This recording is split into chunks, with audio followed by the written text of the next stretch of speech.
Hello, wonderful students. Today we're going to discuss the personal insight questions of the University of California admissions program. Now, there are 8 questions that you get to choose from, but you only need to respond to 4. However, what I have found when discuss However, what I have found is a lot of students don't choose the best questions for them. The questions are, your friend might have other questions that are better for them. So you really have to look at each question and consider which is the best one, which is going to showcase your fabulous personality the best. What University of California wants you to know is that all questions are equal and are given equal consideration in the review process, that there's no advantage or disadvantage of any of them. So they're all equal, but remember, it's what you choose for you that's going to showcase your best you.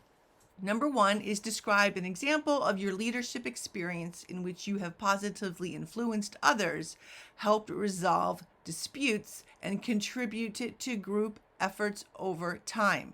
Now, if you look at this question, they want an example of leadership experience. Remember when I had you look at traits of a leader?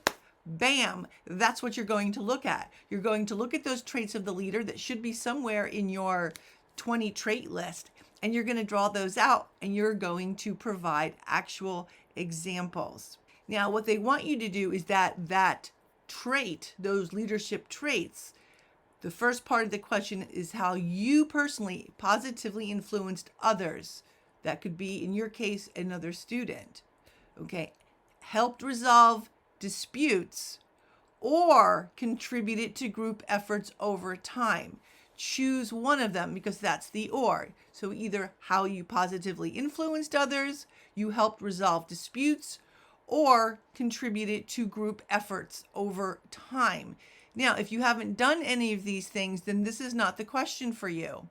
And being a leader isn't something like I'm the oldest and I pour the breakfast cereal every morning and I pour the milk every morning for my siblings. That's not overtime leadership, okay? And they even ask you some leading questions. Did you lead a team? How did your experience change your perspective on leading others? Okay, they want in-depth responses, short, concise. I read entirely too much fluff. The biggest problem I see with all of these questions generally is too much building up of what you did instead of what you actually did. This isn't a story you're telling. So short, concise information, not the whole story. Now, they say here that your leadership role doesn't necessarily have to be limited to school activities. For example, you can help out or take care of your family. I would really stay away from that one unless it's something major, like you had to drive your grandma to chemo every day, okay? Or your little brother or little sister to basketball practice in Temecula every day. Something that would definitely show that you had to do something that was leadership wise, okay? If your family owns a business, maybe there's something you do with them in that capacity. The second question is every person has a creative side, and it can be expressed in many ways. Problem solving, original and innovative thinking, and artistically, to name a few. Describe how you express your creative side. Now, if you do not have a super creative side or you don't know what it is, stay away from this question. Okay? Because what they're really looking for is that problem solving, original and innovative thinking, or just that artistic. And if you can't figure out anything, you might not want to do that one. Once again, you're going to have to really think about which ones best match who you are. Okay? And they also want to know, how do you think this will impact your future career? If you know what your major is, and I think a lot of you do, I think what works a lot of times for these questions is to tailor your questions and your responses and your examples to your major. Okay? It makes it seem like you are more geared that way. Third question. What would you say is your greatest talent or skill? How have you developed and demonstrated that talent over time? Okay, you need to be careful with this. A lot of you have skills like Netflix binging. Yeah, not a skill. Gaming. Gaming works great. And I know there just was that guy who won like $1 bazillion for gaming, okay? But unless you're going into video design, gaming probably isn't the skill, okay? If you're going into, say, nursing or computer engineering or teaching. They asked, does the talent come naturally or have you worked to develop this skill or talent? Does your talent allow you opportunities in and out of the classroom? If so, what are they and how do they fit into your schedule? Okay, so let's say you're on the madrigals or you're singing. Where are you singing? Are you singing at school? Are you singing for your religious institution? How are you using that? And then how, because everybody has a talent, everybody has a skill, even though if you don't know yours yet, are you actually actively working to make it better? That's actually what they want to see. They want to see that you're actually taking whatever skill or talent you have with it and making it all that it can be. Number 4, describe how you have taken advantage of a significant educational opportunity or work to overcome an educational barrier you have faced. For my IB students, the IB program here is a gimme. That is a significant educational opportunity that you could absolutely discuss. For my regular education students, you might want to think of a educational barrier, and that barrier, there can be many educational barriers. It can be low socioeconomic status, that would be poverty. I had once I had a student whose both parents were in prison, was shuffled around from friend to friend for 3 years. That would definitely be an educational barrier. I had another student who was kicked out of his house, and so he had to work a job, and it was the evening shift. It was the evening shift. So he came to my class and slept the whole period. But when he told me that he was up until 3 working, and of course I verified that, right? I let him turn his assignments in late. That was definitely an educational barrier. If your parents speak only, if your parents speak no English, that is an educational barrier. Or if they speak limited English. I had a student where his whole family lived in his parents' garage because they had lost their home and there was no place for them. And the garage was the only spare space. He graduated with honors and he is a doctor now. So kudos, he overcame that educational barrier. So a lot of you have educational barriers and you might want to think, they want to know what they were and how you overcame them to do what you needed to do. That's what's impressive. Now, I've had students tell me, they answered this question and I said, what is this? They're like, well, I have to go home and I have to feed my brother snacks. That's not an educational barrier. And I said, really? Do you have to take care of your younger siblings? Well, no, my grandparents do that. Okay, give me a break. You having to go home and help your brother with homework or give him a snack is not an educational barrier. Okay, it's annoying, but it's not an educational barrier. Okay, you may have things like ADD or depression or be on medication that affects your brain. These would all be educational barriers. You could have parents that are going through a major divorce and the house is in an upheaval and you never know who's showing up at the door.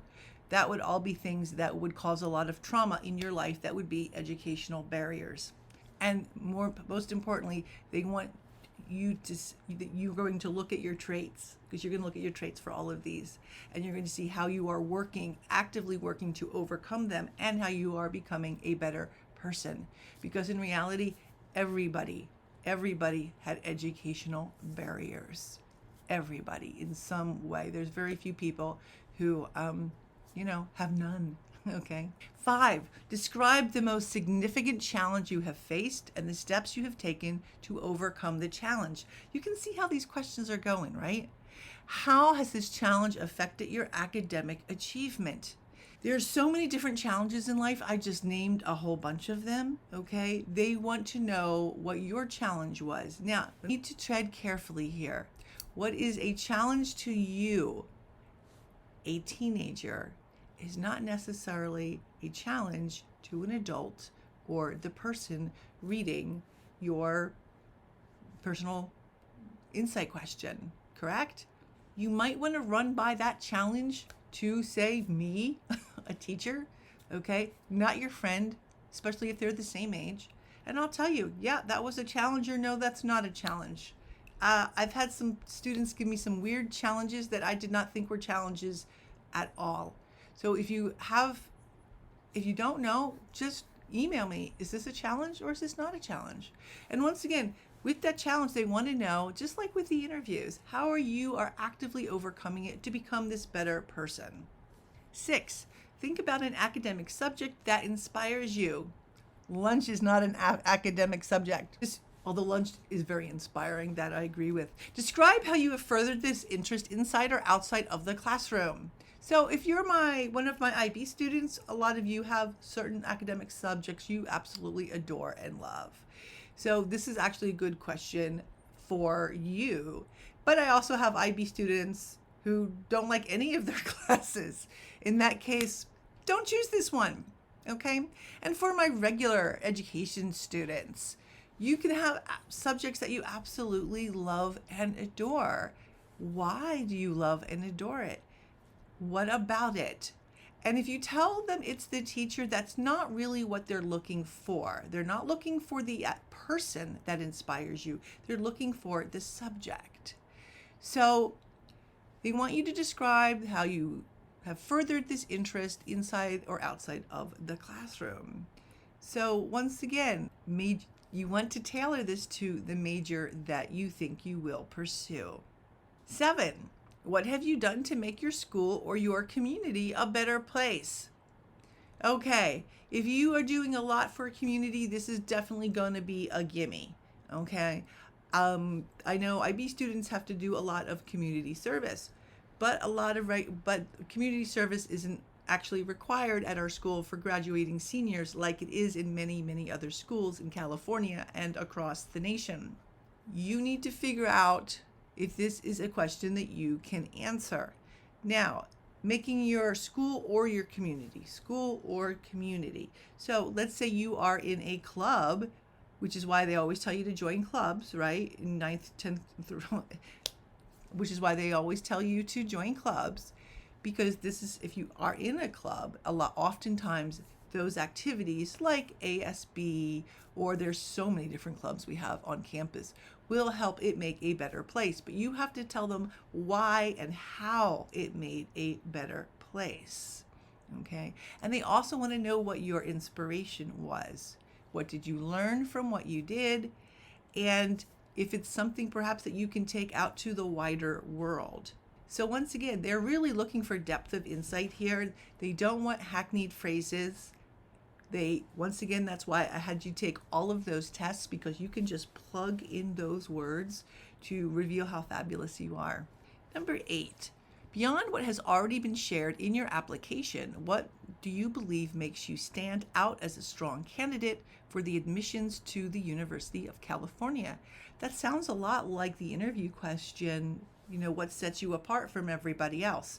You can see a lot of these questions are the same, they're just worded differently. Okay, so for this, maybe you're thinking, hey, there's nothing special about me. And I totally get that, because at your age, I couldn't have thought of anything that made me particularly special. I wasn't that good at track. I was an editor for the school newspaper, and I was in a bunch of clubs, but I wasn't like amazing student. And I just had A's and B's. I was okay. But many of you are super cool and you don't even know it, that you have experiences that you can share with a university.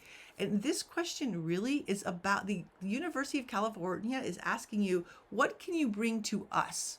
Just like an interview, right? You have to sell yourself. What are you bringing to our university to make our campus better? What talent skills do you have? So they want you to, showcase or highlight some kind of skill, some kind of talent, something that you overcame. But remember, they don't want students who are just going to go to college and then hide in their dorm rooms or behind their computers and never engage with the academic and scholarly community. They want active students. I'll give you an example because I have lots of real life examples. My youngest daughter, her name is Gabrielle, and she's Gabby, and really it's a really perfect name for her because she never shuts up. Okay, so she was really fortunate in finding a job on campus where her job was to talk to foreign students whose language skills needed improvement. That most of them, they came from other countries, of course. They were not residents, they were just going to the college, and they needed to learn conversational language. Her job was to talk to them. That's it. For an hour a day, she would meet them for coffee. She'd walk around the campus. They've become lifelong friends. A lot of them went off to become doctors, and so she's still in touch with them. They were just from other places, and they needed conversational skills, how to banter back and forth. It was the perfect job for her. After all, her name was Gabby, and she's very personable. So that was kind of like that. She brought that to the university. She helped that university with those students. Though there's lots of cool ways. Now, I don't think you could actually say that in this particular one, but you really need to think deeply. Look at your lists. Find the 4 best. What I have found in the past is students come up with 3 great ones, and the 4th one, they're just tearing their hair out. I don't know. In that case, we can schedule a Zoom. We can, do a FaceTime, whatever works for you. And I'll go through the other, and we'll find you that 4th one, because maybe it's just something that you just don't know about yourself. And you need to show them how fabulous you are. Okay, students, thank you for watching. Bye-bye.